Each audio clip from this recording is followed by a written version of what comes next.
a desarrollar la clase que corresponde a esta semana, que es la clase sobre fosa cigomática y pterigomaxilar. En realidad, en todos los años que yo enseño anatomía, ya son bastantes, esta es una de las clases más complejas, un poco más difíciles, ¿no? No solamente de dictar, sino también de aprender y de entender. Así que por favor les pido su máxima concentración, ¿ok?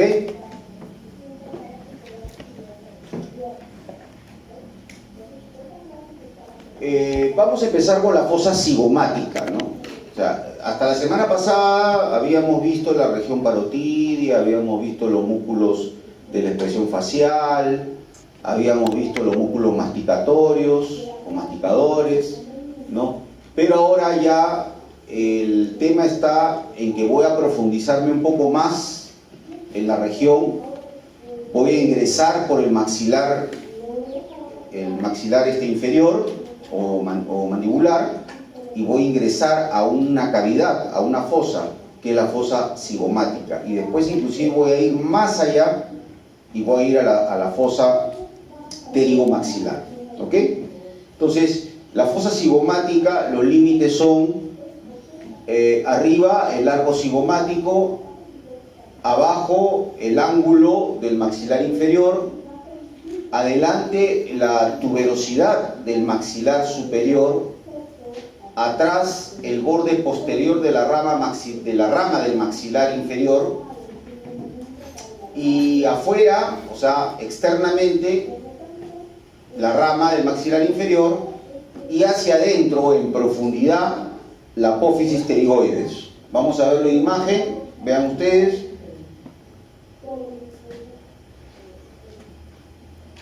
Ahí está, hacia arriba, bordes, el arco cigomático, hacia abajo el ángulo del hueso mandibular o maxilar inferior, hacia adelante la tuberosidad del maxilar superior, hacia atrás el borde posterior de la rama del maxilar inferior.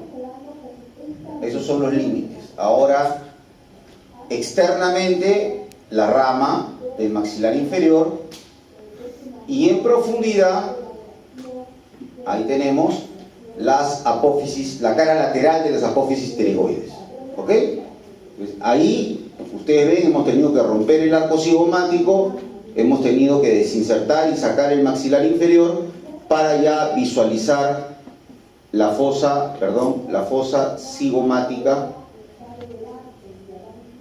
¿no? Que es toda esta de acá, ¿no? Todo esto es la fosa cigomática.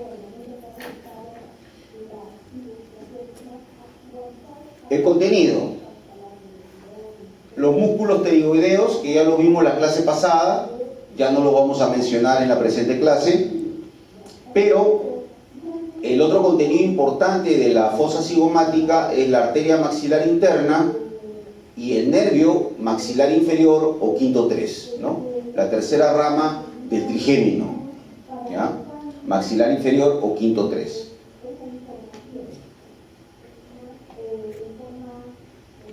Vamos a empezar por la arteria maxilar interna.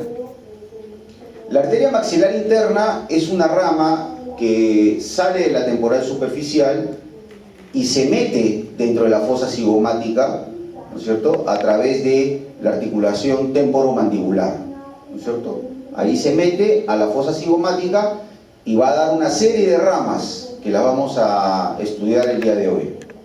Esa es un poco una de las partes importantes de la clase del día de hoy. ¿Usted dijo que sale de la temporal superficial? Claro. La maxilar interna. ¿Perdón? La maxilar interna. La maxilar interna, sí. Lo que pasa, a ver, pasa lo siguiente, ¿no? Que la carótida externa, ¿ok?, se divide en la facial y la temporal superficial, ¿no es cierto? Y la temporal superficial tiene un recorrido ascendente, y en medio de ese recorrido, de ahí sale la maxilar interna. ¿Ya? Yo entiendo que hay cierta bibliografía que considera que la maxilar interna es rama de la carótida externa. Sí. Pero ahí yo encuentro una contradicción. ¿Por qué? Porque la arteria facial sale mucho antes. Y esa misma bibliografía considera a la facial, bueno, hay una que consideran como terminales, la facial y la temporal superficial. En todo caso no nos hagamos problema. Vamos a considerar a la facial como una colateral, ¿ya?, para cierta bibliografía, y porque si no tendríamos que considerar como terminales a la temporal superficial y a la maxilar interna, ¿no? Bueno, podemos considerarlo así, ¿no?, como ya ramas terminales, ¿no? Y evidentemente la maxilar interna es la que se profundiza y la temporal superficial es la que asciende y sigue su recorrido. ¿Ya? ¿Está bien? No hay ningún problema. Como ya les dije, lamentablemente el tema anatómico ha sido visto por muchos autores y evidentemente han planteado sus propias teorías, sus propias hipótesis, ¿no? Y están publicadas, ¿no? O sea, hay bibliografía al respecto, ¿no? Bien, entonces vamos a ver la maxilar interna, las colaterales ascendentes, ¿no? Ahí tenemos, miren ustedes, o sea, las ramas que se van hacia la parte superior, ¿no? Ascienden. Tenemos una ramita que es la auricular profunda. Por ejemplo, esta rama auricular profunda, hay muchas bibliografías, muchos autores que no la consideran, ¿no? Sin embargo, si nos vamos al Gray, ¿no es cierto?, sí la considera la auricular profunda. Esta arteria pasa por la glándula parótida, da un giro por la articulación temporomandibular y llega al conducto auditivo externo y por la capa externa o membrana externa del tímpano. ¿Ok? Recordemos que el tímpano está compuesto por las tres hojas germinativas, ¿no? Ectodermo, mesodermo y endodermo. Es una membrana bien curiosa. Entonces la parte ectodérmica, la parte externa, está irrigada por esta arteria auricular profunda. Luego tenemos la timpánica, ¿no? La timpánica, esta sí es reconocida por toda la bibliografía. Algunas le llaman timpánica anterior, por eso que anterior lo pongo entre paréntesis, ¿no? Timpánica anterior. Y también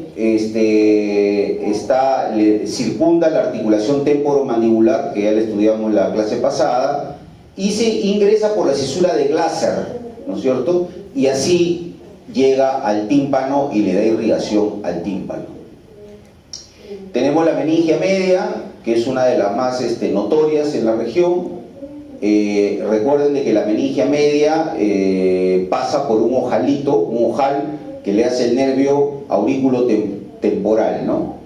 Y ingresa al encéfalo a través del agujero redondo menor que ustedes ya lo conocen. Luego, al costado de la meningia media tenemos una meningia menor.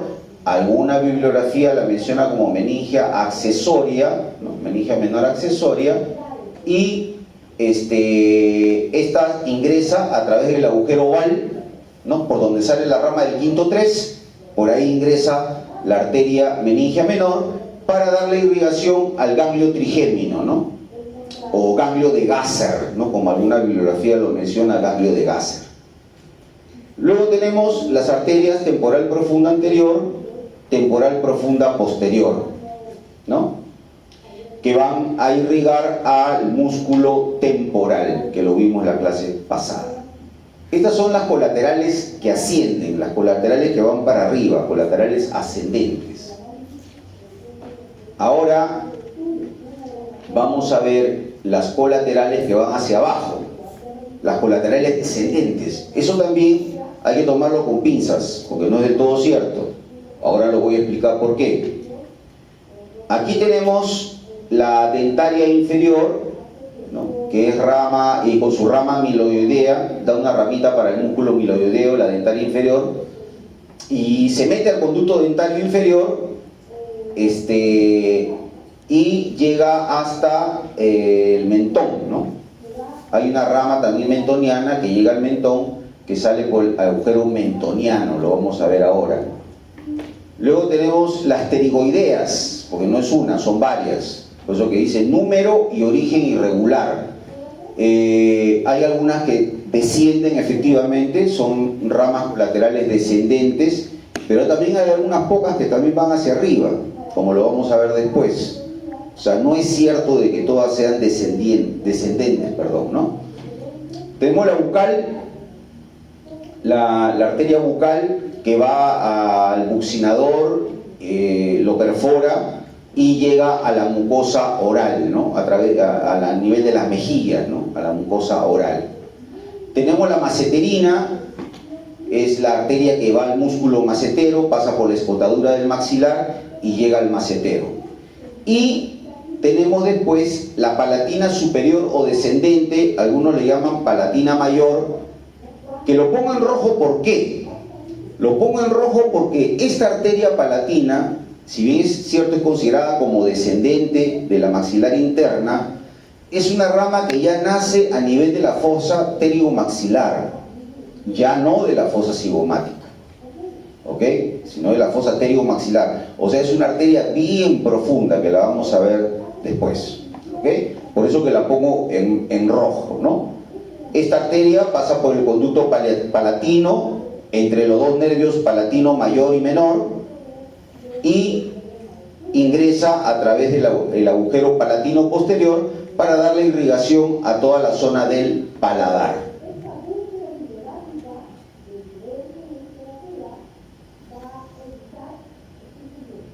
Las colaterales anteriores, tenemos dos, solamente dos, la infra o suborbitaria. Hay bibliografía que la menciona como infra, otra que la menciona como suborbitaria, y esta arteria ingresa por la hendidura esfenomaxilar a la órbita, ¿no? A la cavidad orbitaria ocular, y ocupa el surco suborbitario, luego ingresa al canal suborbitario y al final sale por el agujero suborbitario, ¿no? O infraorbitario también, ¿no? Se le conoce como suborbitario o infraorbitario, ¿no? Esa es la arteria infra o suborbitaria. Y la alveolar, que también el Gray lo menciona como la dentaria postero-superior, ¿no?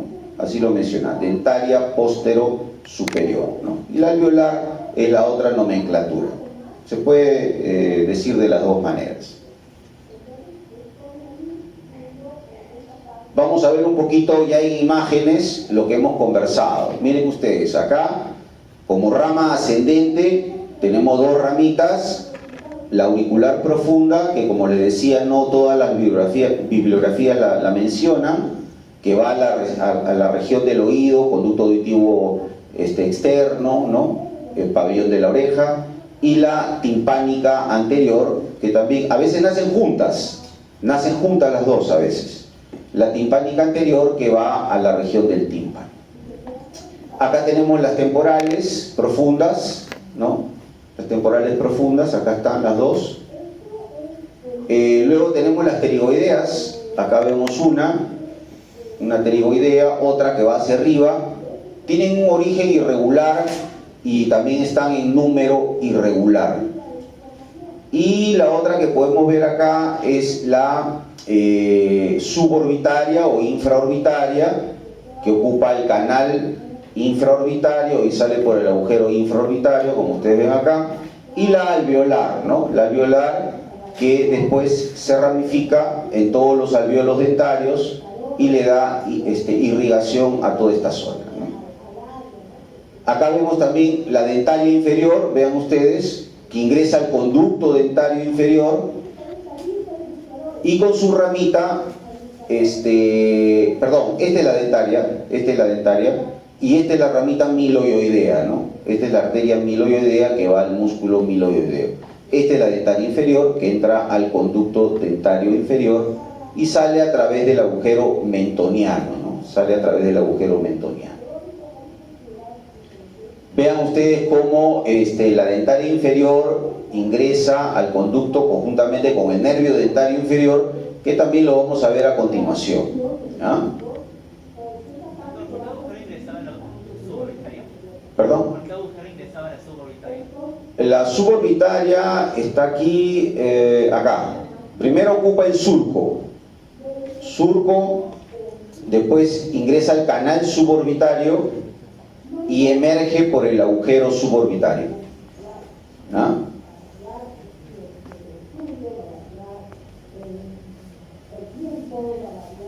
Para reafirmar lo mencionado, he traído un gráfico. El anterior era el Netter, este es del Gray. Acá está la timpánica anterior, ahí la pueden ver. Acá tenemos la meningia media. Esta es la meningia accesoria o meningia menor, la más chiquita, la más delgada. Acá tenemos las temporales, las que van al músculo temporal. Acá están las pterigoideas. Bien, acá este esquema, por ejemplo, muestra una pterigoidea que va hacia arriba, que es ascendente, y pterigoideas que van hacia abajo, ¿no? Dos descendentes. Acá tenemos la esta es la pterigoidea, perdón, pterigoidea. Esta de acá es la maceterina. La maceterina se reconoce porque hace una especie de callado, ¿no? Hace una curvita, un callado, que sirve para que sobrepase por la escotadura, ¿no? La escotadura del maxilar inferior, ¿no? Y de ahí ingresa al músculo macetero. Luego tenemos acá, esta es la infraorbitaria o suborbitaria, y esta es la alveolar, ¿no? Todas estas ramas son ramas de la fosa cigomática, exclusivamente de la fosa cigomática, las que aparecen en este esquema.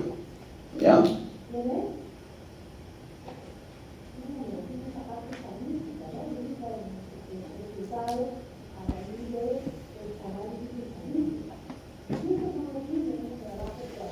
Bien, ahora tenemos ramas colaterales que van hacia atrás, posteriores. Tenemos a la vidiana, que se mete por el canal pterigoideo, llega a la faringe y a la trompa faringotimpánica. Recordemos que la trompa faringotimpánica es un conducto que une la faringe con la caja del tímpano, ¿ok? También se conoce como trompa de Eustaquio, ¿no? Trompa de Eustaquio.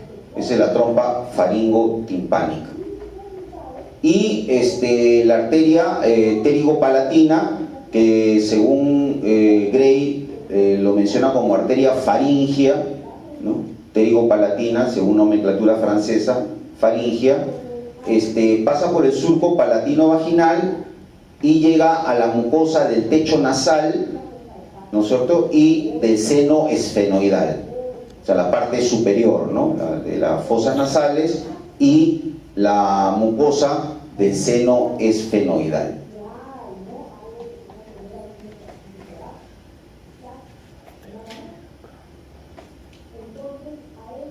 La rama terminal, ¿cuál es? Es la arteria esfenopalatina, ¿no? La esfenopalatina, la cual ingresa por el agujero esfenopalatino y va a irrigar las paredes de la cavidad nasal, los cornetes, los meatos, los senos paranasales y el tabique nasal, ¿no? Todas estas son las zonas que irriga la esfenopalatina, ¿no?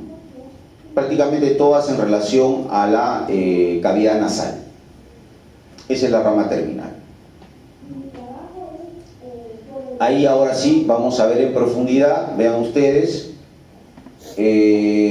acá estamos viendo esta rama que ustedes aprecian acá, que esta es la palatina descendente, ¿no? La palatina descendente, que ingresa por el conducto palatino y después sale por el agujero palatino posterior hacia el paladar.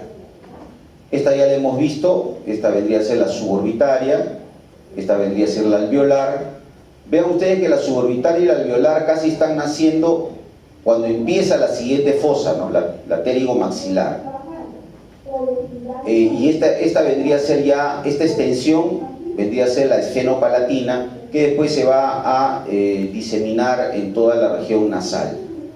Y acá tenemos dos ramitas, la pterigopalatina y la vidiana, ¿no? La pterigopalatina y la vidiana, que son las ramas posteriores, ¿no? Si recordamos la diapositiva que hemos pasado anteriormente. Doctor, esa arteria que mencionó, palatina descendente, ¿quién es? O sea, ¿de dónde sale? ¿Qué clasificación? De la maxilar interna, pues. ¿Qué clasificación tiene? ¿Colateral? No, descendente. Descendente, así es, descendente. Sino que ya sale en digamos en la fosa pterigomaxilar más profunda. Lo que pasa es que si nosotros no podemos partir a la maxilar interna, ¿no? En el sentido de que ya voy a hablar de las ramas que salen a nivel de la fosa cigomática y después voy a hablar de las ramas que salen en la fosa pterigomaxilar. Entonces ahí un poco que nos perdemos, ¿no? Entonces vamos a hablar de todas las ramas de la maxilar interna, pero sí haciendo énfasis cuáles salen a nivel de la fosa cigomática y cuáles salen a nivel de la fosa pterigomaxilar. En este caso, la palatina descendente, ya esto se considera fosa pterigomaxilaria, ya es más profunda, ¿ya? Ya, y esto un poco, este es un esquema un poco que va a resumir todo lo que hemos hablado, ¿no? Acá tenemos la auricular profunda, que no siempre se describe. Acá tenemos la timpánica anterior, acá tenemos la meningia media, la meningia accesoria, todas estas ascendentes, la temporal profunda posterior, la temporal profunda anterior y ramas pterigoideas, ¿no? Acá tenemos una hacia arriba, una hacia abajo, eso es variable. Tenemos la maceterina, que hace un calladito, bueno, acá no lo han dibujado el callado, pero hace un callado, una curvita. La bucal, la alveolar, esta es la dentaria inferior. Lo que pasa es que hay bibliografía que la menciona como alveolar inferior, ¿no? Pero es la dentaria inferior, la que se mete al conducto dentario inferior, con su rama amiloidea, ¿no? Esta es la dentaria, y esta es la más delgadita, es la rama amiloidea. Rama amiloidea. Acá tenemos luego ya la parte profunda, y a partir de la alveolar, ¿no? A partir de la alveolar ya podemos considerar ya que esto está a nivel de la fosa pterigomaxilar. Y acá tenemos la palatina descendente, justo lo que tú preguntabas. Tenemos la rama faringea, tenemos la arteria del conducto pterigoideo, ¿no? Arteria del conducto pterigoideo, que también es una rama profunda, que vendría a ser la vidiana, ¿no? Esta vendría a ser la vidiana, ¿no? Y la terminal, que es la esfenopalatina. La infraorbitaria acá está mal puesta, ¿no? La infraorbitaria debería estar por acá, porque prácticamente la infraorbitaria sale casi a la par, muy pegadita al alveolar, ¿no? La infraorbitaria no se considera como rama que sale a nivel de la fosa pterigomaxilar. Acá el dibujo creo que se les ha ido muy arriba la infraorbitaria. Pero es un gráfico interesante, porque un poco que resume a todas las ramas las cuales ya hemos hablado, ¿no?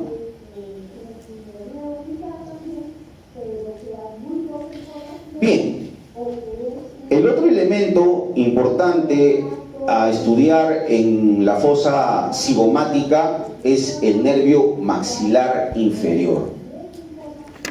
El nervio maxilar inferior es el mayor ramo del trigémino, ¿no? El mayor ramo del trigémino, es el quinto 3.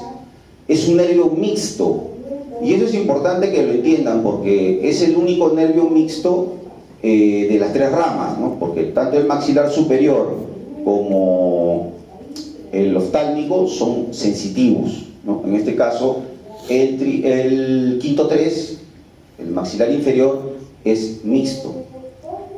Le da inervación a los dientes, las encías del maxilar inferior, la piel de la región temporal, parte de la oreja también, conducto auditivo externo, tímpano, labio inferior, parte inferior de la cara, músculos masticatorios, como ya lo vimos en la clase pasada. Esta es la parte motora del nervio, mucosa de los 2/3 anteriores de la lengua y la mucosa del piso de la boca, ¿no? esa es la inervación, este es un resumen de la inervación tanto sensitiva y motora del nervio maxilar inferior. Bien, vamos a revisar algunas de las ramas. Lamentablemente tenemos que poner varias imágenes para poder entender todas las ramas del este nervio maxilar inferior. El nervio maxilar inferior, como ustedes ya saben, emerge del encéfalo hacia la fosa cigomática a través del agujero oval, ¿no es cierto? Y acá vamos a identificar sus ramas. A ver, los nervios del músculo temporal, acá vemos, acá hay una rama, acá hay otra rama, ¿no? Son los nervios del músculo temporal, ¿ya? Tenemos el nervio para el músculo macetero, que es este de aquí, ¿no? El nervio del músculo macetero, ¿no? Que también hace como un codito, hace un callado, para que pase por la escotadura del maxilar inferior. Luego tenemos el nervio bucal, vean ustedes, el nervio bucal que le da inervación a toda la mucosa de la cavidad oral, la parte interna, ¿no?, de la cavidad oral.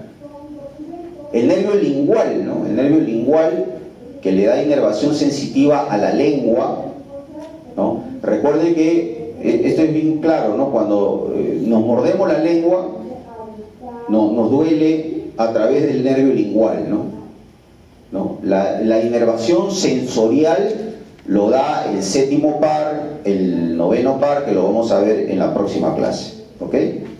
Nervio lingual lo que le da es sensibilidad, no sensorialidad a la lengua. El nervio auriculotemporal, como ustedes ven, el que le hace el ojalito a la arteria meningia media, este nervio después va a la región auricular y le va a dar inervación sensitiva. Y el nervio dentario inferior, que es este de acá, que le va a dar, ¿cómo se llama? Va a ingresar por el conducto, dentario, ¿ok? Y le va a dar inervación sensitiva a todos los alvéolos dentarios inferiores, ¿no? Va a acompañar a la arteria dentaria inferior, ¿no? Van juntos dentro del conducto, ¿no? Y también va a salir por el agujero mentoniano, ¿no? Como ustedes ven acá, sale por el agujero mentoniano. Y este es su nervio, el miloioideo, que también tiene su ramita miloioidea, que va a inervar el músculo miloioideo.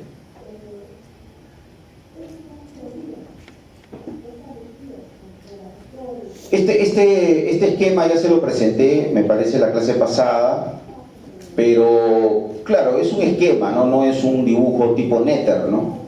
Pero más o menos nos orienta para poder ver las ramas del nervio maxilar inferior. Todo nace del ganglio de Gasser, el ganglio del trigémino, de ahí sale la rama más gruesa, que es el quinto 3, maxilar inferior, sale por el agujero oval y de ahí va a emitir sus ramas, ¿no? Acá inclusive están graficando algo que vamos a hablar después, que es el ganglio óptico, ¿no? Las tres ramas del trigémino tienen su ganglio, ¿no? Ganglio óptico, ganglio efenopalatino, el quinto 2, y ganglio ciliar, el quinto 1. ¿Ya? El ganglio óptico es el ganglio que pertenece a, forma parte, ¿no?, del quinto 3, ¿no?, del maxilar inferior. Y es importante porque una de sus ramas eferentes del ganglio óptico va a ser el nervio para el pterigoideo, ¿no? Para uno de los pterigoideos, para el pterigoideo medial, ¿no?, el interno, ¿no? Que se considera como rama eferente del ganglio óptico. Acá está el aurículo temporal, el que le hace el ojal a la meningia media. Acá tenemos el nervio lingual, el que le da inervación sensitiva a la lengua, del cual ya hemos hablado. Y tenemos acá el nervio dentario, ¿no? Acá lo mencionan como alveolar inferior, ¿no? Pero es el nervio dentario, ¿no? Dentario inferior. Después acá tenemos las dos ramas para los temporales, los nervios temporales profundos. Acá está el nervio para el músculo macetero, siempre con su curvita, su callado, para que pase por la escotadura del maxilar inferior. El nervio bucal, que va a la mucosa de la boca, la mucosa lateral de la boca, y esta rama que es motora, que va al pterigoideo lateral o pterigoideo externo, ¿no? Esto ya lo habíamos presentado la clase pasada, pero lo traigo a colación para poder recordar las ramas del quinto 3.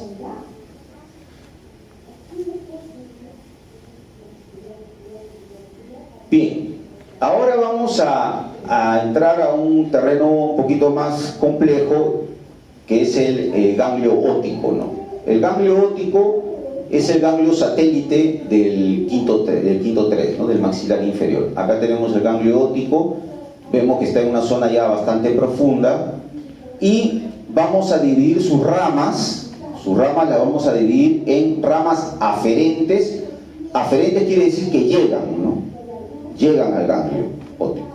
Y sus ramas eferentes, que son aquellas que salen del ganglio óptico y que van pues evidentemente a un músculo o van a un órgano para darle sensorialidad, etc. Primero, las ramas aferentes, vamos a mencionar a la raíz motora, ¿no? La raíz motora proviene del facial, del séptimo par, a través del nervio petroso superficial menor. Nervio petroso superficial menor. En este caso vendría a ser este de aquí, el que está arriba, sino que acá lo han recortado, pero esta es una rama aferente, ¿no? Que llega al ganglio óptico. Al ganglio óptico, ¿ok?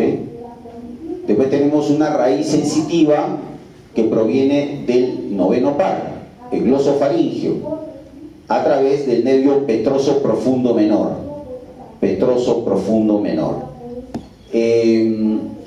Ese nerviecito no figura aquí en este esquema, lamentablemente, en este dibujo. Y también tenemos una raíz simpática que viene del plexo meningio, ¿no? Del plexo meningio. Estas son las ramas aferentes, las ramas que llegan al ganglio óptico. ¿Y cuáles son las eferentes? Las que salen del ganglio óptico.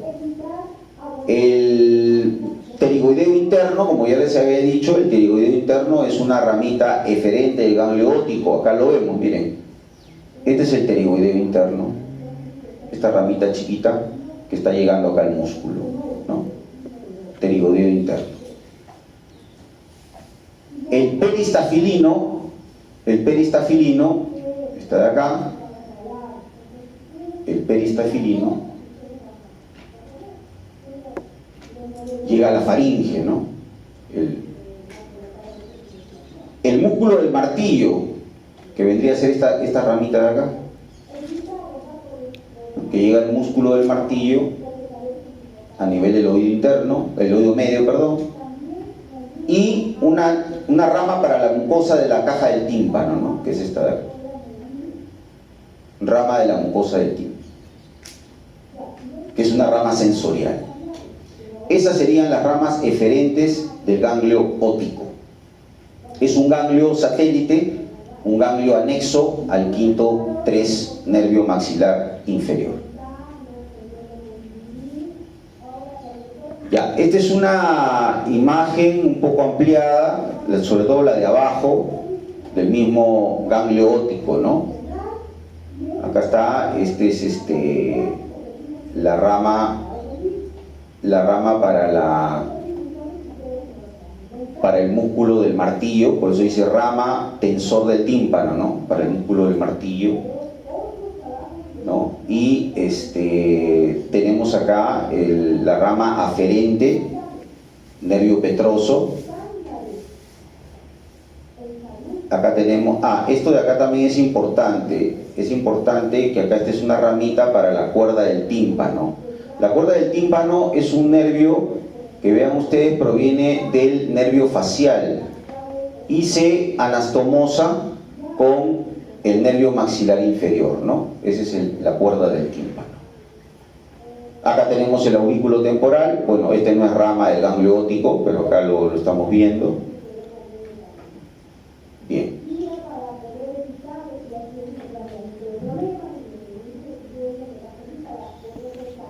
Bien, entonces, hasta ahí hemos visto las ramas de la maxilar interna, todas.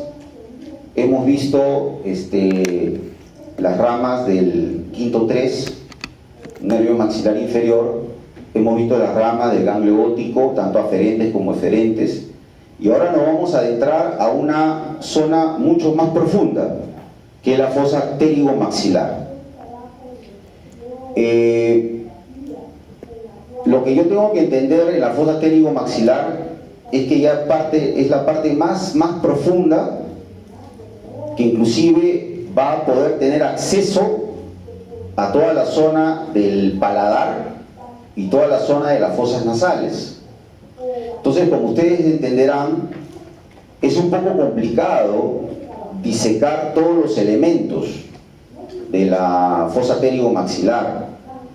Quizá de repente en las piezas cadavéricas que hemos revisado en el anfiteatro hay fosas cigomáticas que están, sí, bien disecadas y se ven algunas ramas arteriales, se ven las ramas del quinto 3, algunas, pero con respecto a la fosa pterigomaxilar, en lo que respecta a la disección, lo máximo que se puede disecar, que en su momento lo hemos hecho, son los nervios palatinos, por ejemplo, los nervios palatinos, el mayor y el menor, y la arteria palatina descendente, ¿no? Que están los 3 elementos en el conducto palatino, ¿okay? Eso sí se llega a disecar, y obviamente con el ganglio, ¿no? El ganglio esfenopalatino, ¿no? Eso se puede disecar. Hasta ahí nomás llega. Ya las ramas más profundas, que los vamos a ver acá en esquemas, en dibujos, esas es un poco más complicado poder llegar en una disección, pues, digamos, habitual que nosotros hacemos, ¿no? Inclusive hay que ya romper hueso y hay que hacer una serie de maniobras para poder llegar. Y son, pues, estructuras muy pequeñas, ¿no? Muy delgaditas, muy pequeñas. Vamos a ver ahora los límites de la fosa pterigomaxilar. Hacia adelante tenemos nuevamente la tuberosidad del maxilar superior. Hacia atrás, la cara anterior de las apófisis pterigoides. Abajo es como una cuña, ¿no? La unión de estas dos estructuras, ¿no? La unión de la tuberosidad del maxilar superior con la unión de la cara anterior de la pterigoides, ¿no? Eso es el límite inferior. Hacia arriba tenemos la base del cráneo. Hacia adentro, en la profundidad, tenemos el hueso palatino, y hacia afuera, externamente, obviamente está la fosa cigomática. En realidad la fosa cigomática y la fosa pterigomaxilar es un continuo, ¿no? No hay nada que la separe, es una separación solamente imaginaria nada más. Todo depende de la profundidad en que estemos, ¿no? Pero es todo un continuo. Ahí están los límites, vean. Hacia arriba tenemos la base del cráneo, hacia adelante la tuberosidad del maxilar superior, hacia atrás la cara anterior de las apófisis pterigoides, y hacia abajo un ángulo, ¿no? Que hacen tanto la tuberosidad del maxilar como la cara anterior de las apófisis pterigoides, ¿no? Ese es el límite inferior. Entonces todo esto es la puerta de entrada a la fosa cigomática. Esa es la puerta de entrada a la fosa cigomática, ¿no es cierto? Y ahí es donde vamos a encontrar elementos importantes. ¿Qué es lo que vamos a encontrar ahí? Algunas ramas de la maxilar interna, que ya las hemos revisado, ¿cierto? Ahora las vamos a ver de nuevo. Vamos a encontrar ¿qué nervio? El quinto 2, maxilar superior, y un tercer elemento, un ganglio. ¿Qué ganglio es? El esfenopalatino, que es el ganglio satélite del quinto 2. Otra cosa que a veces se llama confusión,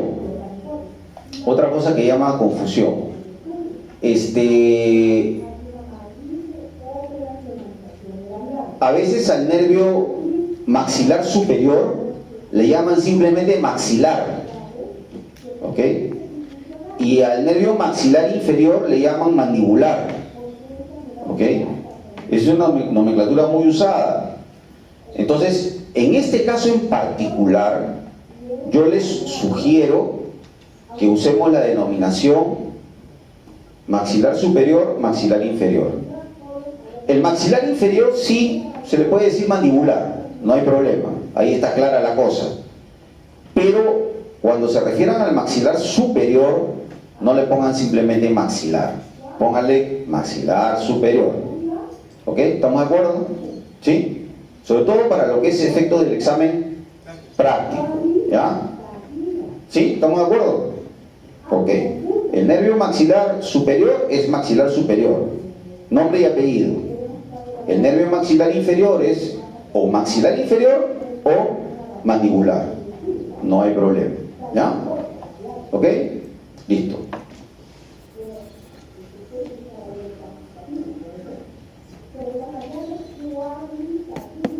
Y está lo que decíamos, ¿no? El contenido es la parte terminal de la arteria maxilar interna, es su tercera porción. Lo que pasa es que ahí también hay dos divisiones, ¿no? Los franceses, la maxilar interna lo desarrollan como lo he desarrollado yo, ¿no? En ramas ascendentes, ramas descendentes, ramas anteriores, ramas posteriores y rama terminal, ¿cierto? En cambio, los anglosajones lo desarrollan por tramos. Tramo 1, tramo 2 y tramo 3. ¿Ya? Lo que pasa es que académicamente es mucho más ordenada la división que hacen los franceses, ¿no? Pero no hay que dejar de reconocer que ese tramo 3 que mencionan los anglosajones es importante porque ya nos avisa que estamos dentro de la fosa pterigomaxilar. Ya estamos en la parte más profunda del hoyo, ¿no? Por decirlo de una manera. Vamos a encontrar... Ay, perdón, me equivoqué. Ya. Vamos a encontrar al nervio maxilar superior, como ya lo dijimos, y el ganglio esfenopalatino. Recordemos que este nervio, quinto 2, maxilar superior, es un nervio sensitivo, ¿cierto? No es mixto. El quinto 3 sí es mixto, ¿ok? Y va a estar el quinto 2 se va a encargar de gran parte de la sensibilidad de las regiones profundas de la cara, inclusive de las regiones superficiales de la cara, la sensibilidad. Hay una patología bastante frecuente que compromete al ganglio del trigémino, al ganglio de Gasser, o sea, que le da nacimiento a las 3 ramas. Es la famosa neuralgia del trigémino, la neuralgia del trigémino, ¿no? A veces puede ser viral, a veces puede ser traumática, qué sé yo.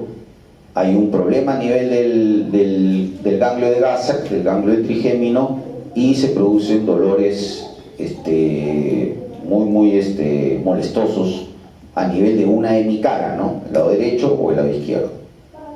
Es una de las patologías que normalmente lo manejan los neurólogos y que es de complicado, difícil manejo por el tema del dolor.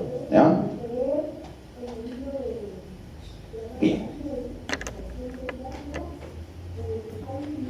¿Cuáles son las ramas de la arteria maxilar interna que vamos a encontrar en esta fosa pterigomaxilar? Justamente la que le decía, ¿no? La palatina superior o descendente,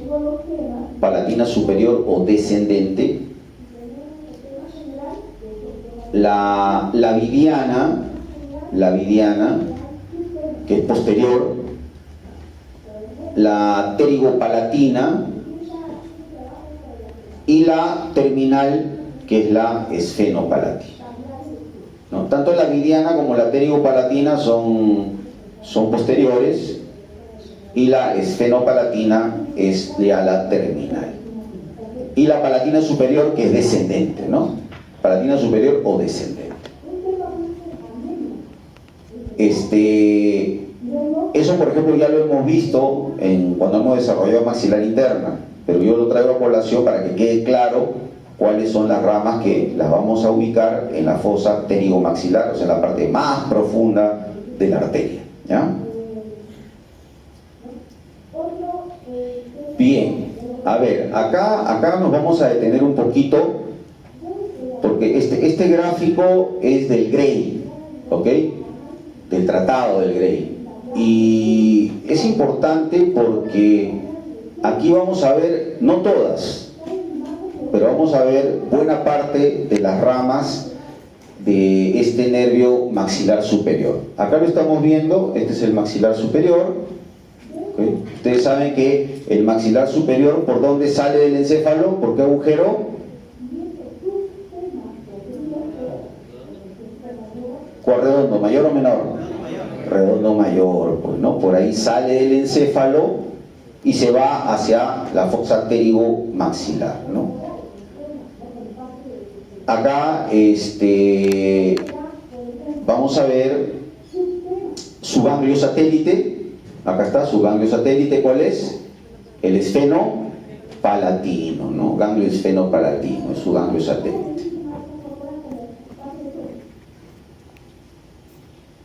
Acá vemos una rama alveolar. Acá está como dental, ¿no? Dental. Pero en realidad esta ramita es la alveolar posterior.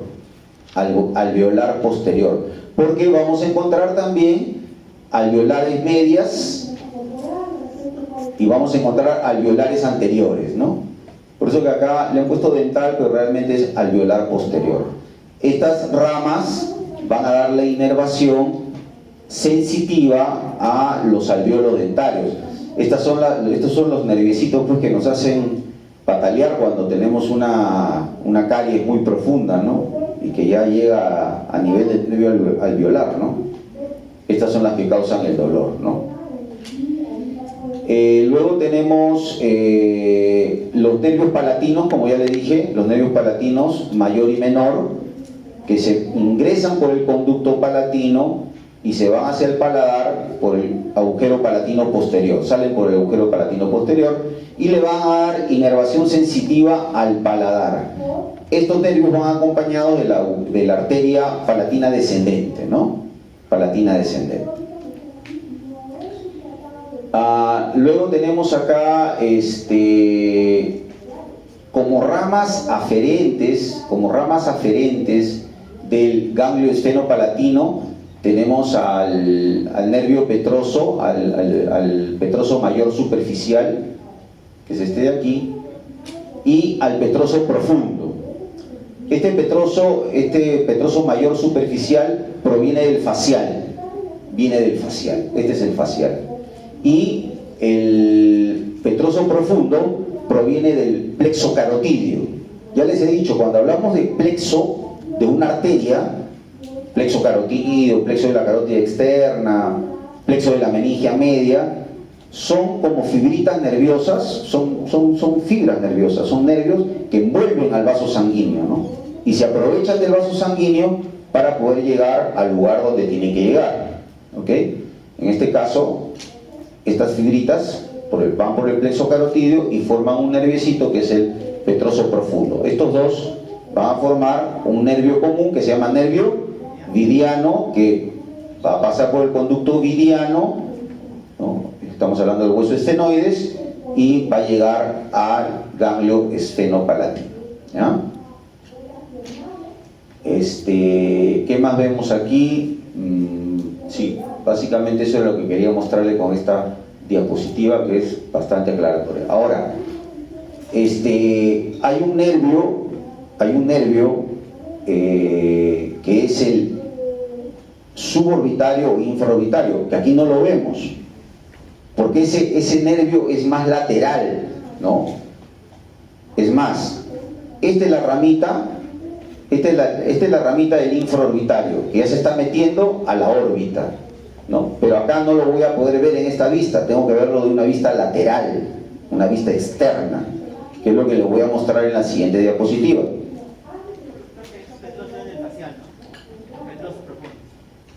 Esta de acá, sí, petroso mayor profundo, este es del facial, correcto. Y esta de acá, el petroso profundo, este es del plexo carotídeo, ¿no? Mayor profundo del facial. Así es. El plexo carotídeo, exacto. Este es petroso, claro, este es el petroso superficial mayor.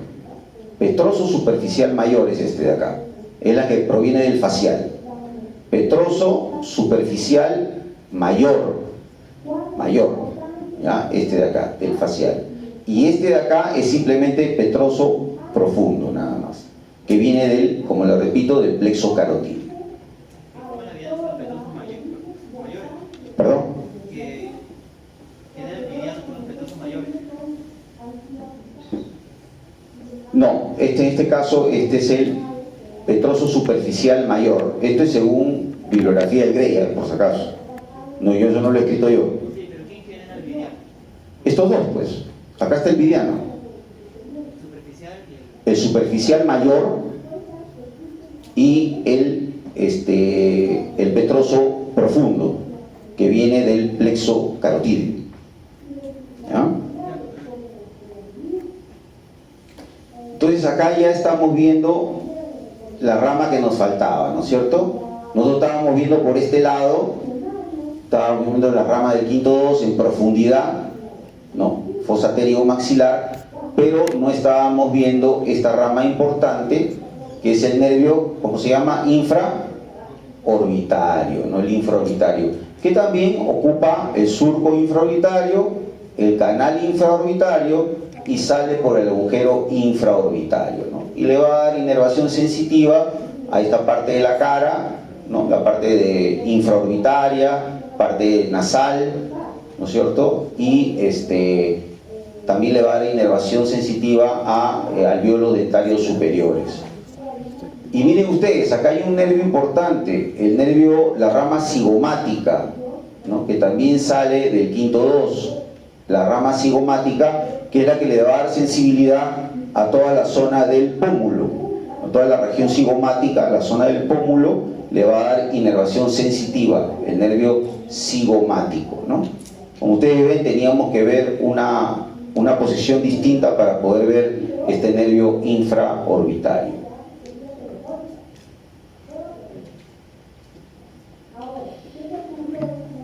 Y este es algo que no lo encontré en muchas bibliografías, pero por ahí me agencié de la internet y me pareció bastante interesante, ¿no? Porque mucho hablamos de las ramas terminales, ¿no? Las ramas terminales de este nervio, ¿no? De este ganglio esfenopalatino, ¿no? Y vean ustedes, estas son ramas eferentes del ganglio esfenopalatino. Acá esta rama, por ejemplo, es importante, estas ramas, porque son varias, que van a dar inervación a las fosas nasales, específicamente a los cornetes, ¿no? El cornete superior, el cornete medio y el cornete inferior. Estas son las ramas nasales posteriores, ¿no? Son ramas eferentes del ganglio esfenopalatino. ¿Ah? Es importante. Acá vemos nuevamente el palatino, el nervio palatino. Acá está el nervio vidiano, ¿no? Y acá está, ¿no? El nervio vidiano se conforma con el petroso superficial mayor, proveniente del séptimo, un poco respondiendo a la pregunta que me estaban haciendo, y el nervio petroso profundo, que es el que proviene de los ramos comunicantes simpáticos del plexo carotídeo. ¿Ah?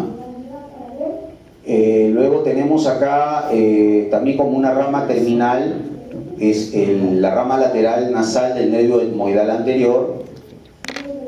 Y vean ustedes, este es interesante. Miren cómo el nervio palatino mayor y menor, que son dos, ¿no? Las palatinas mayores se van básicamente al paladar, ¿no? Al paladar duro. Este es el paladar duro, ¿no? Y las ramas palatina menor se va al paladar blando, llega hasta la úvula, ¿no? Ellos le van a dar la sensibilidad a la región del paladar, tanto el paladar duro como el paladar blando.